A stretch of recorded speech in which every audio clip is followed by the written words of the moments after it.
নমস্কার বন্ধুরা, আজকে এই ভিডিওর মাধ্যমে আপনারা জানতে চলেছেন পিঙ্ক কার্ড দেখালেই বাসের ভাড়া ফ্রি। জানুন সম্পূর্ণ বিস্তারিত তথ্য সম্পর্কে। পিঙ্ক কার্ড দেখালেই বাসের ভাড়া ফ্রি, কোথায় পাবেন এই কার্ড? আবেদনের নিয়ম। নির্বাচনের আগেই প্রতিশ্রুতি দিয়েছিল বিজেপি, এবার ধাপে ধাপে সব প্রতিশ্রুতি পূরণের পথে শুভেন্দু অধিকারীর সরকার। রাজ্যের পূর্ণাঙ্গ বাজেটে অর্থমন্ত্রী স্বপন দাশগুপ্ত ঘোষণা করেছেন সমস্ত সরকারি বাসে মহিলারা বিনামূল্যে যাতায়াত করতে পারবেন। এখনও পর্যন্ত সরকারি বাসে যাতায়াতের জন্য কোনো নথি দেখাতে হচ্ছিল না, তবে এবার থেকে চালু হলো পিঙ্ক কার্ড।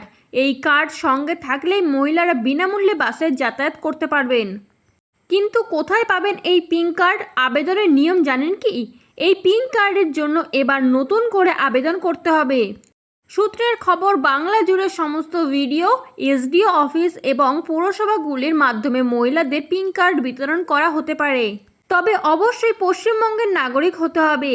কেবলমাত্র মহিলারাই সরকারের তরফে এই সুযোগ পাবেন। ফ্রিতে যাতায়াত নিয়ে জটিল এড়োতে এই পদক্ষেপ করা হচ্ছে।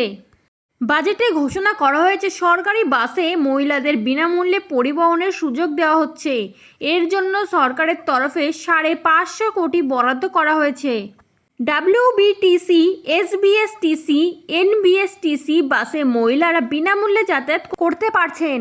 এসি বাস, ভলভো বাস, এমনকি এক্সপ্রেস বাসেও বিনামূল্যে যাতায়াতের সুবিধা পাওয়া যাচ্ছে। এরকমই নতুন সরকারি নতুন এবং গুরুত্বপূর্ণ তথ্য পেতে চ্যানেলটি সাবস্ক্রাইব করে বেল বাটনটি প্রেস করে চ্যানেলটির সাথে যুক্ত থাকুন।